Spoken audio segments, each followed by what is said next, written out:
Today, my guest has tremendous experience in reversing psoriatic arthritis and psoriasis.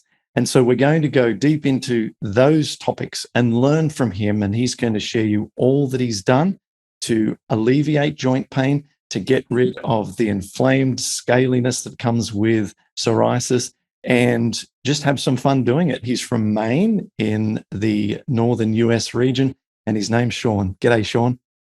Hey, Clint. Mate, give us sort of some before and after situation here, as we like to do, to our listeners or viewers to say, wow, this is amazing. I want to listen to this. So like a TV commercial, what was your before and after here? So my before, in as brief as I can make it, let's see, I think it was around 8th grade, I developed pretty bad psoriasis on my scalp.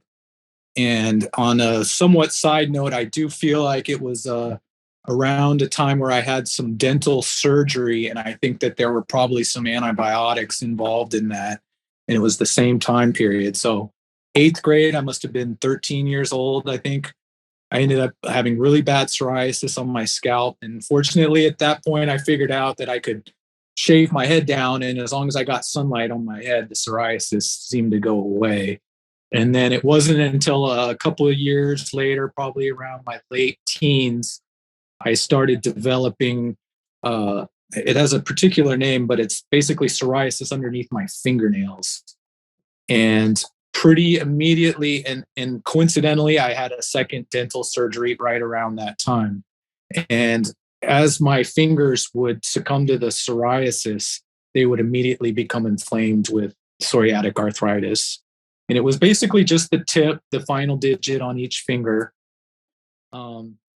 And then throughout my 20s, it like one finger after another just kind of kept going. And I got to the point where I had, 8 out of 10 fingers all had the combination of psoriasis and arthritis as well. And then it just, kind of kept going. I got it in my wrist pretty bad. And that was around the time where I discovered that nightshades were playing some part of it, because removing nightshades seemed to help my wrist pain. It didn't really help fully everything else, but I could tell. And I just felt all along that food had something to do with it. I couldn't pinpoint it, but I just in my gut knew that it had something to do with food. And I also just initially, after I developed the arthritis in my fingers, I saw a rheumatologist, and as most of them say, there's he didn't have any idea how I got it. None of my family had ever had it. Basically, there was nothing I could do about it except be on these drugs for the rest of my life. And I kind of see myself as an all natural kind of guy. And I just chose not to take the medications. And I think I want to say fortunate on a certain level, because it was just in my hands, that I wasn't, crippled in my knees, or like I didn't have it severely bad. So I think on a certain level that was good. But I think in the long run, I do have some long-term joint damage from not getting that inflammation under control sooner. But basically around 4 years ago, it got so bad, my fingers, I couldn't close my hands. I had it in my knees, my neck, my shoulder, my feet, and I had to make a major, major change. And I originally stumbled across Dr. Furman and his kind of approach, which was pretty intense at first. Little did I know, but he recommended the no oil thing, plant-based, no oil. And I didn't really buy into the no oil thing. That took me a while, but and this is a little bit of a side note, but I knew as soon as I went on the plant-based, I was like, oh, I can eat lots of veganase. Like, I really liked veganase, and I was using that like a dip. I was eating so much of it, and little did I know it was just pure oil. And believe it or not, after I made the switch to plant-based, I got my big toe got flared up, which I'd never had any psoriasis in before. So I'd actually gotten worse before I got better. But at that point, I had just believed in it, and I kept doing my research, and I stumbled across your program, and it just clicked for me. Everything about it just made sense to me. It sounded great. And I've been wanting to tell you this for a long time, but I sat down to that first bowl of quinoa and buckwheat with bok choy. And I literally cried right then and there, because I just felt so confident that here is some food that I know that I can eat, that is not going to make me worse. I didn't even know it was going to make me better at that point, but I knew it wasn't going to make me worse. And I just believed it, and I just bought in. And so that was about 4 years ago. And I'd say, this is another important part, is after about a year, I was doing so good. I was at about at least 80% healed. And we went on a vacation, and we went to Disney World. And I was just like, I'm going to still be kind of picky, but I definitely went off the diet. And it was about a 9-day vacation. And I remember after about 8 days of eating, a lot of food that I shouldn't have been eating, I was like, I have no pain. Like I was like, I'm healed. I think I'm healed. And sure enough, on day 9, I started noticing, a little bit of psoriasis kind of coming under my fingernail.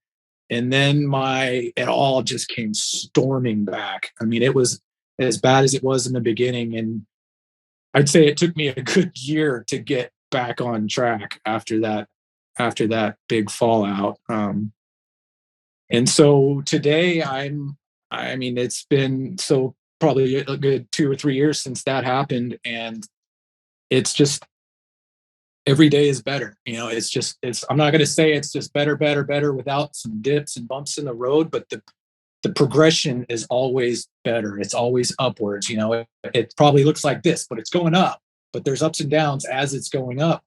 And I've never felt this good in my life. I never knew it was possible to feel this good. I remember you were very much talking about your energy levels and wanting to have energy. And I didn't really get that, but now I'm just like, oh my gosh, I didn't even know it was possible to feel this good and have this much energy, to the point where I'm currently doing like ultramarathons and triathlons and all kinds of stuff that I never even envisioned doing, because I've just had so much energy. And I kind of maybe went too far with exercising every day, but the more I exercised, the better shape I got. And the more, it just kept spiraling to the point where I'm like, I'm going to do something with all of this and see what I can do. At 45, I'm out there and I'm pushing my limits, and everything is going really great. And I owe it all to your program, to the advice and knowledge that you've given me.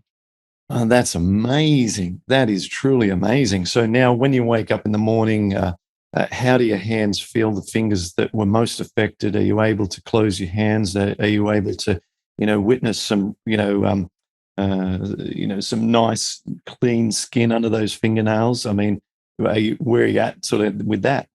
Like I said, I'm probably at like 95%. I think, there's probably some progression that you're familiar with, where I think like that first 50% comes pretty fast. And then to get that second 50%, it just takes time. But I knew a couple years ago, I had that feeling. I'm just like, I'm going to just give this time. And I bet in like 5 years, I'm going to be completely healed. I'm going to have like no pain, no symptoms. And I'm on that track. I mean, I can't say that I'm 100%, but I really feel like I'm like 95%. And my psoriasis just keeps getting better and better and better and better.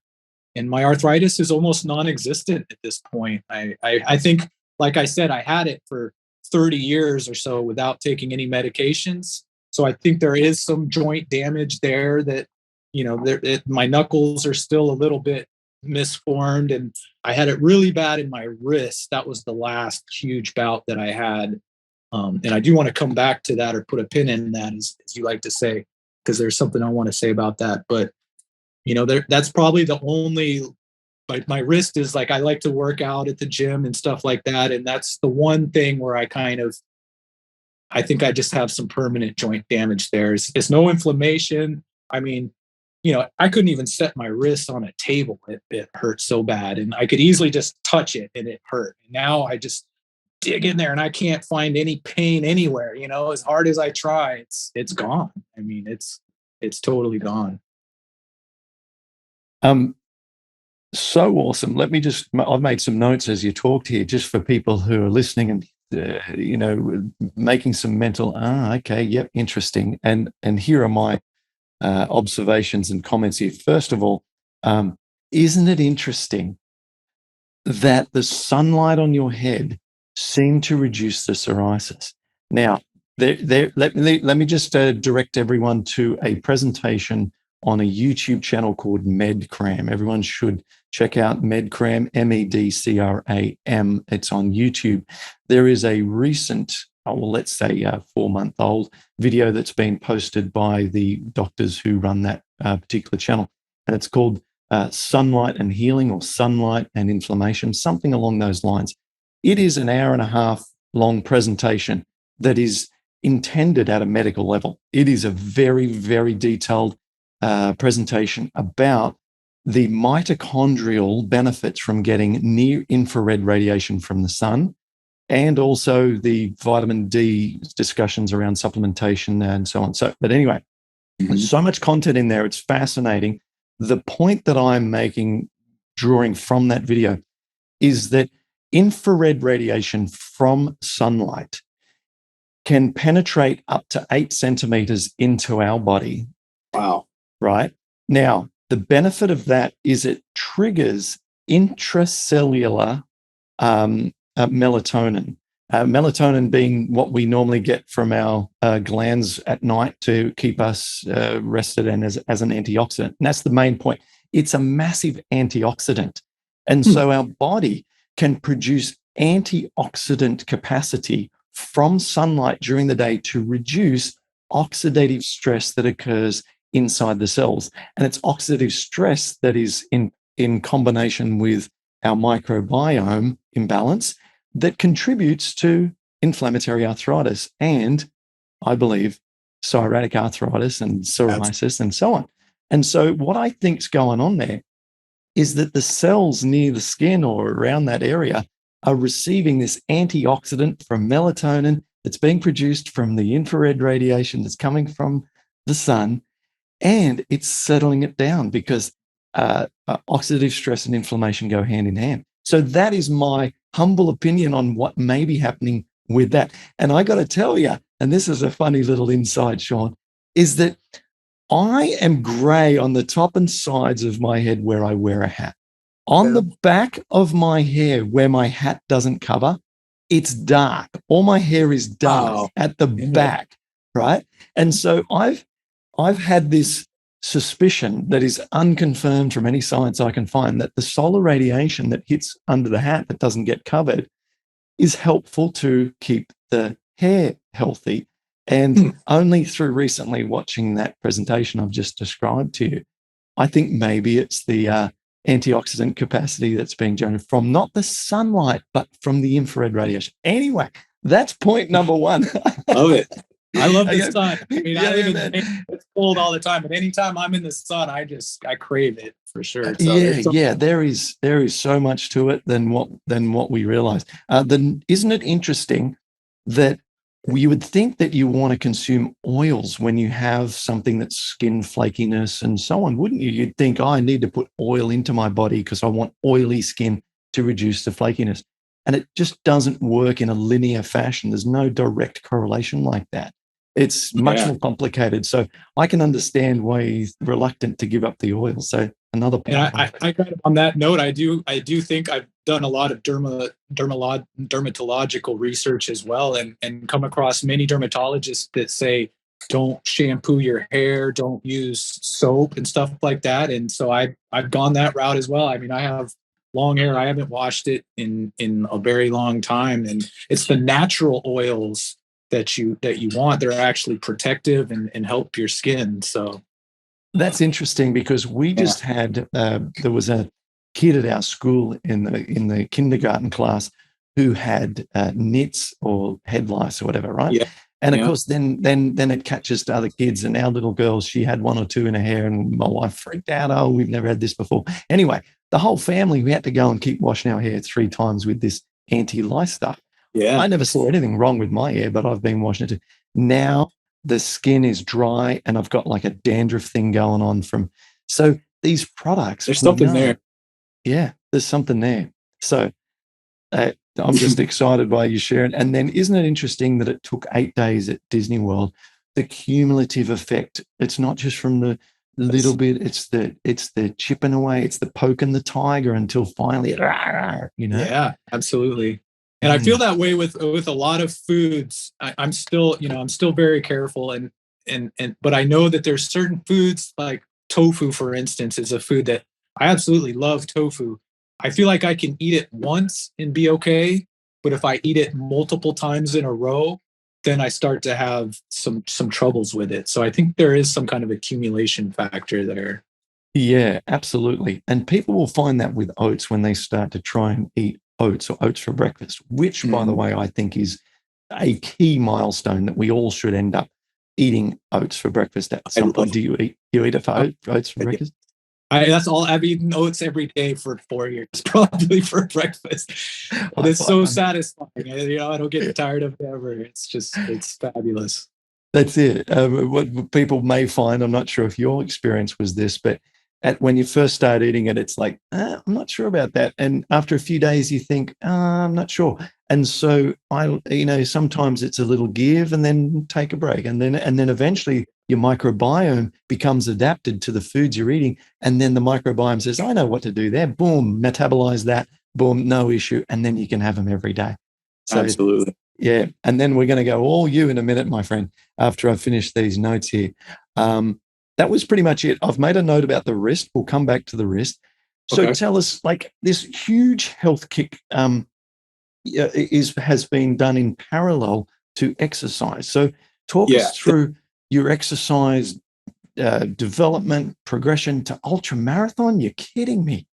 Yeah, I've always been, reasonably. I wasn't active as a kid. I probably wasn't until I was in my early 20s that I really started enjoying sports. And I started playing basketball, just like pickup basketball. And I had no idea what I was doing. I'd never been coached or anything like that. But I really started enjoying basketball. And then I remember reading somewhere in my late 20s that was like the best or the last time that men had to pack on muscle or something like that. So that got me into the gym, and I started going to the gym again, having no idea what I was really doing. But so until I was probably about, after I started the program, that was kind of my routine, was just playing some sports here and there and going to the gym a couple days a week. I'd run a little bit. I never ran more than like a mile or something at a time. And then in like 2019, which was probably a couple years into the program, I ran a 5K race. My local town here had like 5 different 5K races throughout the summer. And I did the first one and loved it and signed up for the rest of them and did the rest of them. And that kind of got me hooked on running. And then the next year was 2020. So the pandemic kind of shut all that down. But I did sneak in my training and lockdown. I discovered running on trails. I was like, wow, I really like running on trails. It's just something about it. It's like dancing and exercising and all these fun things. And I got my music going, and it's really enjoyable. So it brought me a lot of joy doing that. So I did a trail race and did really well at that and loved it, and proceeded to try to bump it up. And then all the other races I signed up for proceeded to get canceled, of course. And then I ended up the next year doing a marathon. And after that, I was in just such good shape. I was like, I'm going to try a triathlon. And I went out and borrowed somebody's bike. I'd never ridden a road bike in my life. Borrowed a bike and went out and did this triathlon. And, it was hard. The swim part of it was really rough. I panicked. But then as soon as I got on that bike and I'm just pedaling and passing people, it was really fun. I loved it.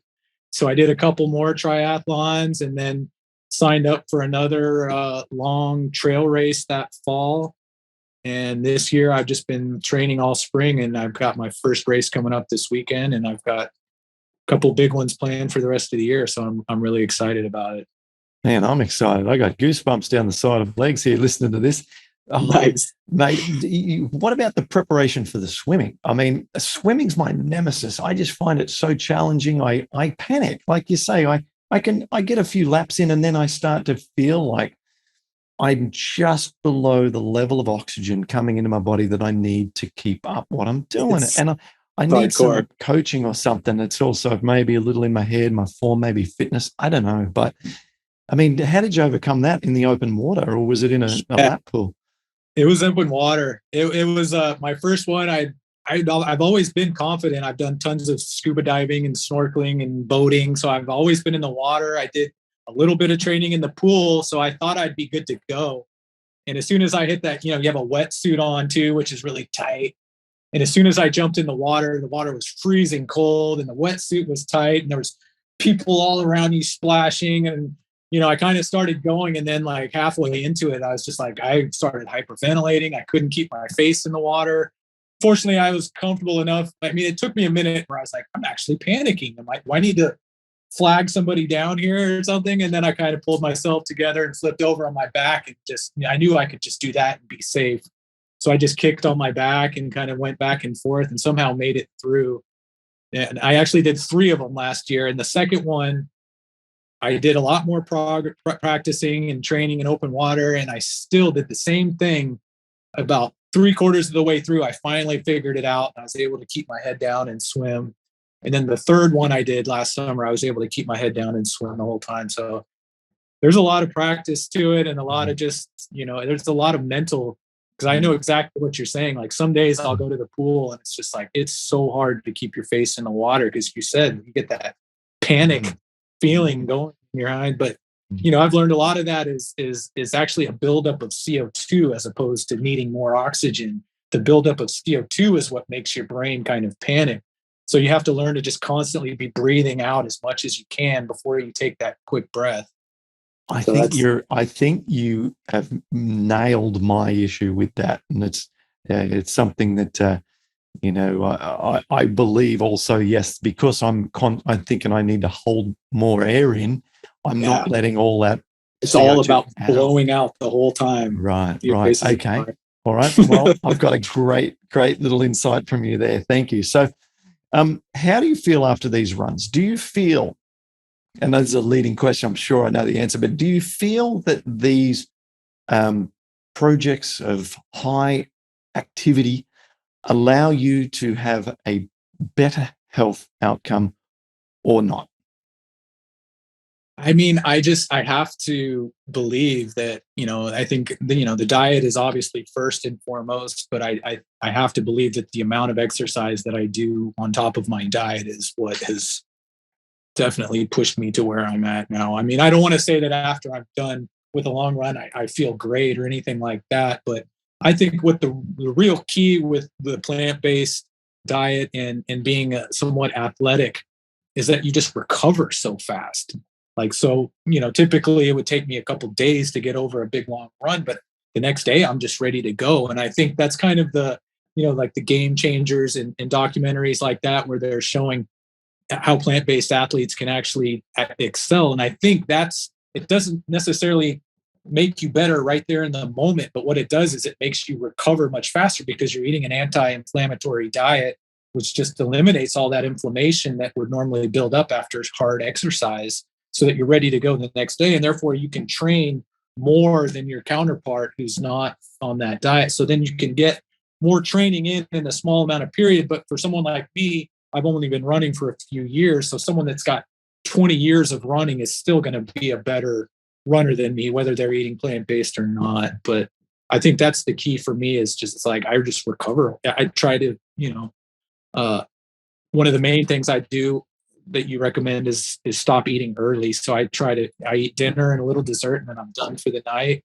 So I try to get a good 12 hours of no eating in every night, and then just making sure I get like 7, 8, 9 hours of sleep every night. And between those two things, I just feel like that's what makes my recovery every day. I work out every day pretty much.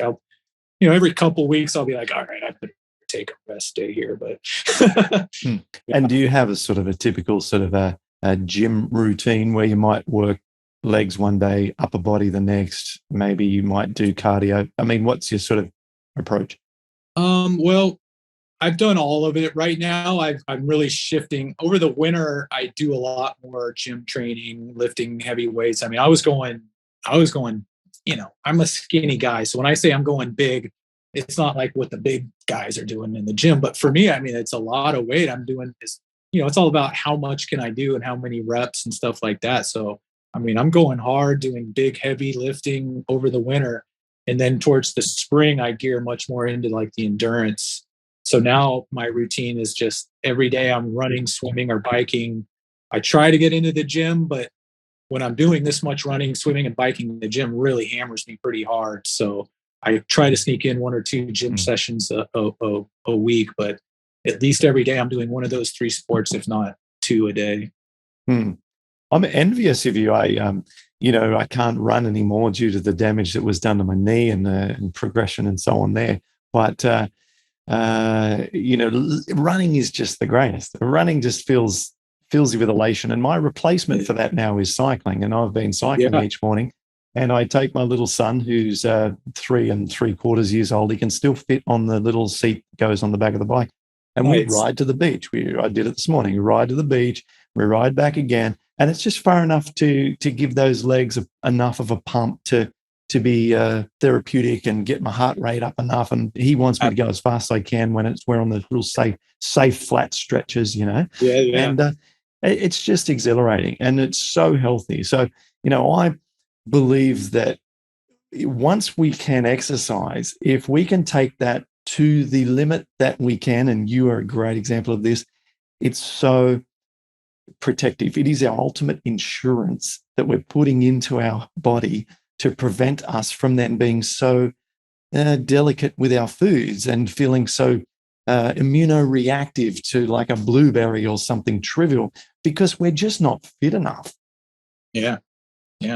I think 2 things on that. The cycling is 100%. I ended up, like I said, I live in Maine, so cycling isn't even an option for many months. So I bought one of those indoor trainers for my bike. And I've really never been a big cyclist, but I started using that thing. And I mean, it is for getting in good fitness, good exercise with little to no impact. It is a wonderful tool. So I'm with you on that. I highly recommend cycling for people that can't run, for sure. Let's talk about your diet, and we'll transition across into this by talking about how do you fuel yourself for all this exercise. So that's question number 1. Then we'll get into what's your go-to for anti-inflammatory and earlier stages when you were highly inflamed, which is a different dietary approach, a different emphasis on food. So let's talk about fueling your body first, and then we'll go anti-inflammatory. Yeah, fueling it's a tricky one. But I mean, I eat a lot, but like I said, I eat oats for breakfast with, berries. And I was kind of going a lot of nuts and down that route, but I've kind of pulled back, and I'll be perfectly honest. I mean, I don't have it fully dialed. It's a constant, experiment really. So I'm just playing with things, and sometimes I'll add something and I'll take it away. And it's kind of hard to ever fully know whether something is. I don't ever have like immediate huge trigger flares on any foods, but when you just have that subtle pain that kind of comes and you don't know necessarily where it's coming from, I play around with that. But I tend to follow Dr. McDougall's example a lot of just like I eat a grain or a starch or something like that for a big bulk of the meal. And then I just try to eat as many vegetables as I can. I really like, Dr. B. And I remember he said that the predictor of one of the predictors of good gut health is the amount of variety and how many vegetables and plants you eat. So I just try to like pile in as many vegetables as I can. So it's usually some combination of a grain or a starch and a bunch of vegetables. And then, I try to listen to like Dr. Greger, throw some mushrooms in there, beans. So I got beans. It's taken me a long time to get used to beans. That's something that is worth noting. But I've finally feel like I've become fully adapted, and I can eat loads of beans, and I don't have digestive issues or anything with them at all. So try to get like most of my protein through that. And I've also figured out that I can use protein powder. That's been one of the things that has been on my radar. Like, can I take this? Is it bothering me? I don't know. And so I did want to also plug this a little bit. Was I did end up with a little bit of a psoriasis flare over the winter, and I spoke with Dr. Miller on the plant-based telehealth. and she recommended that I cut out gluten. And I was indulging in maple syrup quite a bit as a sweetener for like my oats and stuff like that. So she had me remove those two things, and I feel like it's making quite a difference. It's been a couple weeks now. I think at some point I will experiment back with those foods. I think it is important that I was ingesting too much sugar. And on the note of fueling, I also kind of like broke the rules a little bit. I started using those little energy gel packets, which, I right away when I was very opposed to them because I was like, they're not a whole food. I don't think I should do this. And then I ended up using one at some point, and boy, it really worked. I was like, wow, okay, this stuff works. So I kind of started using them quite a bit in my training and stuff. And I think that played a role in my psoriasis flare because the predominant ingredient in most of those is maltodextrin, which in doing some research on maltodextrin, it seems like it's not necessarily a great thing to be ingesting. These things also can contain something called soy lecithin, which acts on the body just like a really high omega-6 oil, like a seed oil, like a safflower oil, sunflower oil, which is the worst for us with inflammatory arthritis. So you got to watch anything with soy lecithin in it. A few years ago, I recommended some lipospheric or I mix up those two words. There's two different ways of saying fat suspended vitamin C, right? And if that is soy lecithin as well, that's just bad news. So I retracted my guidelines around that. If you want to take vitamin C and you're not doing it with foods, then you just take ascorbic acid, just straight ascorbic acid. So anyway, those things. Look, I find the best pre-workout energy fuel source are medjool dates, just dates. You know, they rock. So part of what I have to do, and I'm doing these endurance, efforts that are multi-hour efforts, is you have to actually eat while you're doing it. Like that's the only way you can. And that's what made the gels really handy. It was just this really easy to digest thing. So my recent issues is just trying to figure out now, like, what are the best whole food ways of fueling myself for these runs. And dates have been a big one. And I've recently just discovered dried mango. It works really well. So now I just kind of just munch on those two things throughout my run, and I'm doing pretty well. It seems to work. Awesome. That's awesome. Now let's talk about anti-inflammatory foods. Things that you emphasized most to not just reduce joint pain, but let's talk also about the impact of psoriasis. And so talk to us about foods and those two areas. Well, I think, and this is the craziest thing, is like the baseline meal is like, I know if like that's all I ate, I would just heal myself entirely so fast. Why would I ever eat anything else? It's just such a hard thing. Like, why do we as humans, we need to like have this variety? We can't just eat the one things that, I listened to one of your podcasts with one of the doctors, and you guys analyzed all the nutrients of the baseline. It's like, it has everything you need. Like, you can totally live off that. And it's like, why don't I just do that? I don't know. But anyways, that's pretty much what I fall back on. I'd say at least a couple times a week. My big thing is sweet potatoes and broccoli. Like those two things together, that's my jam. I eat, and I'll throw in, depending on how I'm feeling. If I'm trying to fight some inflammation, I'll just eat those two things. And then depending on the level that I'm at, I'll throw in some mushrooms or greens or onions.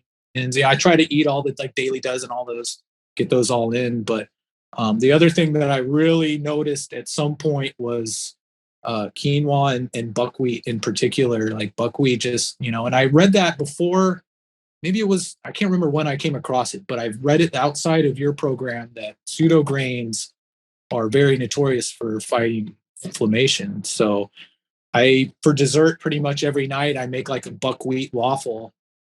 And I used to use maple syrup on it. Now I just mash up a banana with some blueberries or something like that. And I use the little bit of protein powder. That's the other thing I was getting back at, was that I've now that I've cut out the gluten and the high sugars, I'm just kind of experimenting with the protein powder. And it's got a little stevia in it or something that gives it a little sweetness. So now I just kind of sprinkle protein powder on some of my stuff as an extra bit of sweetness, and it's just working great for me. Let's talk about psoriasis in particular. Yep. Our pre-conversation chat, which went for about 4 minutes, is very, very short. You mentioned that you noticed some different behaving psoriasis activity to the arthritis. And you said basically arthritis is gone and the psoriasis has sort of a mind of its own. Let's tell us about your experience with the two and what you've observed.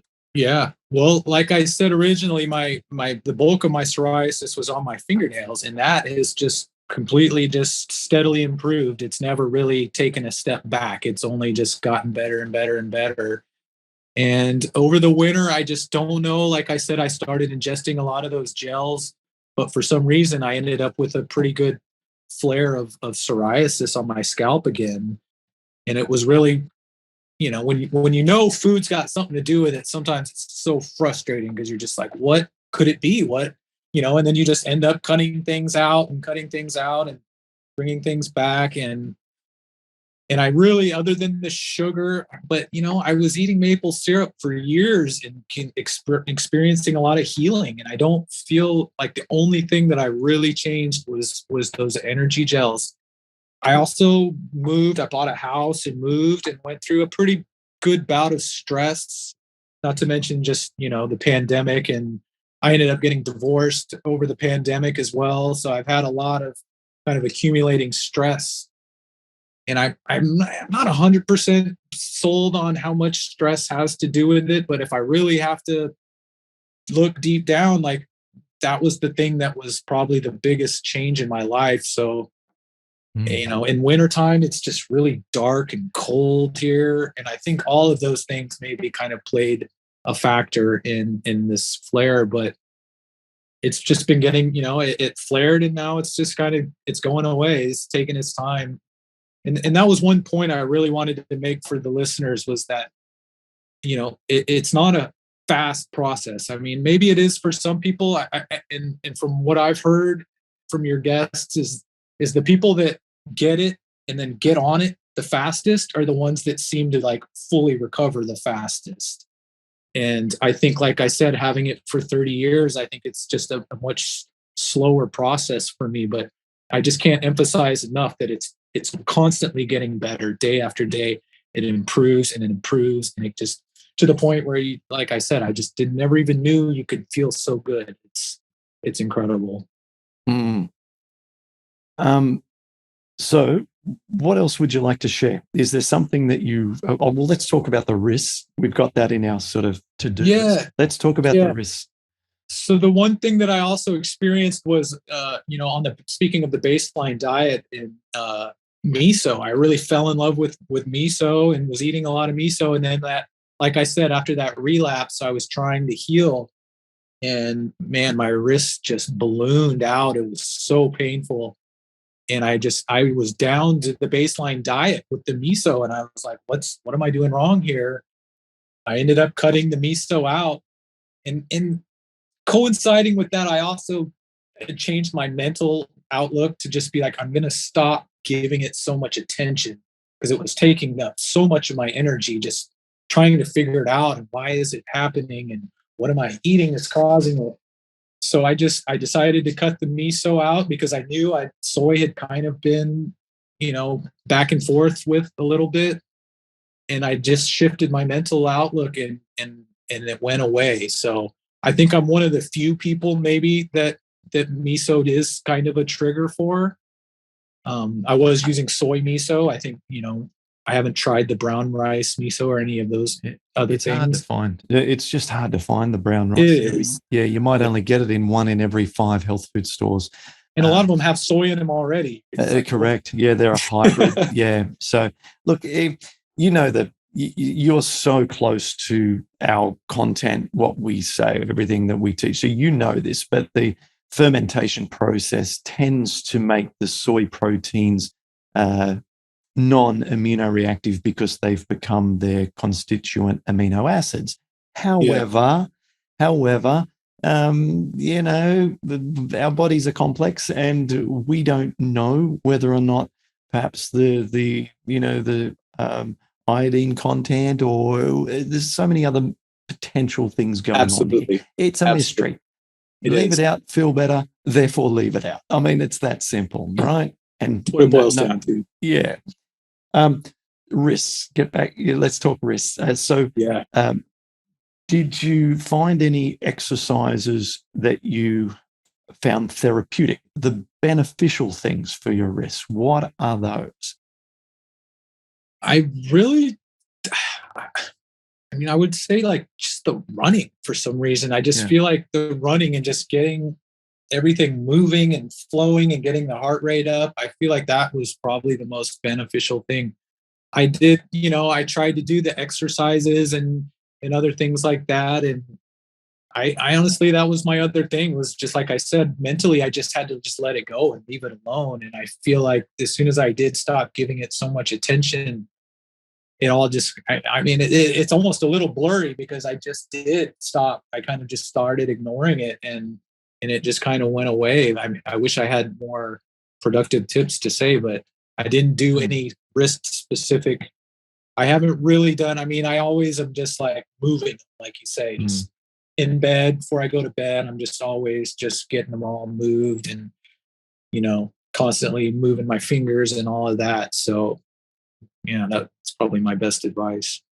Yeah, a couple of comments there. First of all, to the movement before bed, I have always believed in that strategy. I think that morning stiffness is just inactivity stiffness. I don't think anything happens during the night that's different than just a body lying there doing nothing. And the cumulative oxidation that's happening in the joints, because the immune system is active in the joints, creating free radicals. We're not clearing them out. We're not providing any compression into the cartilage through our synovial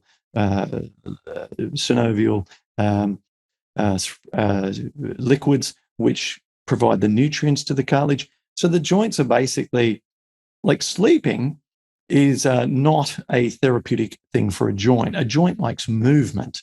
Yeah. And so if you've got a joint issue and then you don't move while you sleep, other than the body, rest and repair on a systemic level, I think that morning stiffness is just inactivity stiffness, because if you sit still on a plane on a long haul flight for 5 hours and then stand up, you hurt. Absolutely, yeah. Well, if you're got it you're in an inflamed state. So that's the first thing. Moving before bed, what it does, almost like starts the clock at the moment you lie down.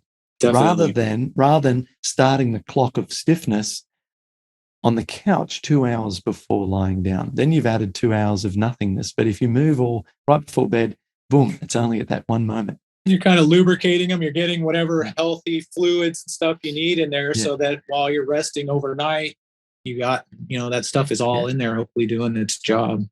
I love that. And then the other thing I was going to say about wrists, one thing that I found as well for fingers, right? You say that the best thing for your wrist was actually just not any particular exercise, but just cardiovascular activity. Yeah. That was the same, back in the sort of 2011 period for me, when I was going through the nightmarish levels. I would just find that working out my upper body, taking the weight in the palm, not in the fingers, but in the palm, so that I could lift weights or push resistance against a cable or something. That was the best thing for my fingers, without actually exercising my fingers. So it was almost like a referral effect. There was the cardiovascular, the strength, the blood. And so I fully agree with that. The only thing I would add... got it from you. Oh, really? Okay. Oh, great. The other thing I would add is that hanging from an overhead bar seems to strengthen the forearms and just the connective tissue at the wrists. And is that something you've explored? I've just, pull-ups have always been a challenging exercise for me. So just because they've been challenging, I've tried to focus on them as much as I can. And I think, one of the things that's worth mentioning too is, like, I've never been a big overweight guy, but I lost 30 pounds on this diet. And I never would have ever thought I had 30 pounds to lose. But as soon as I lost some of that weight, all of a sudden I was like, wow, I can do pull-ups now. And so I've just really focused on doing lots and lots of pull-ups. So that must have probably improved it. But I remember you saying for sure that doing upper body workouts seemed to help with your hands and your inflammation. So I definitely keyed on that and started doing that. And then on top of that, like I said, with the running, like I remember at some point you saying also just like, if you're in an inflamed state, just go exercise.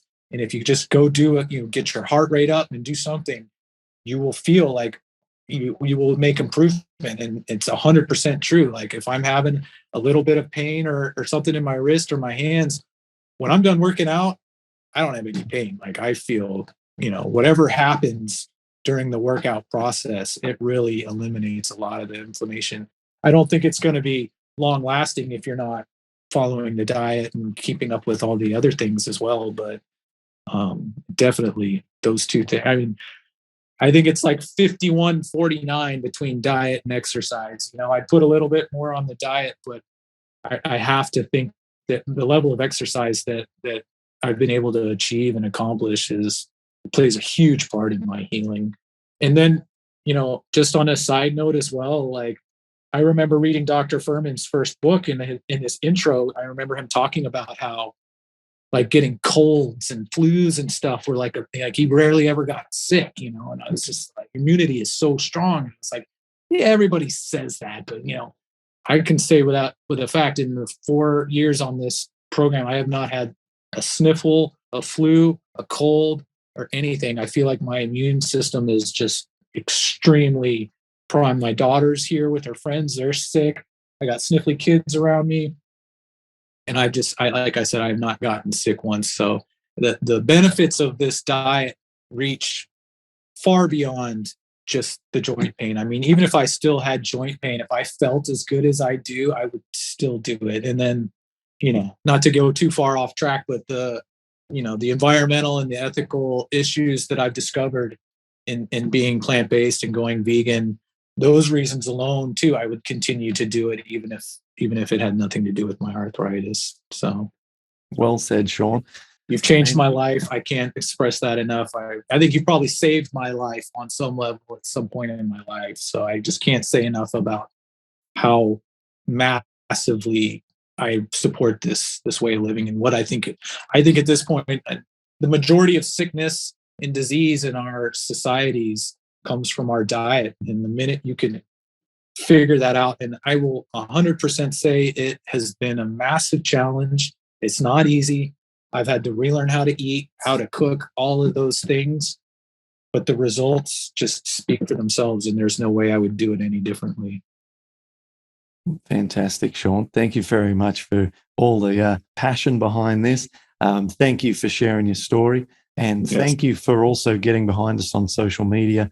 When we post things on Instagram, you're often there and say, yeah, this worked for me. You can do it, and encouraging others.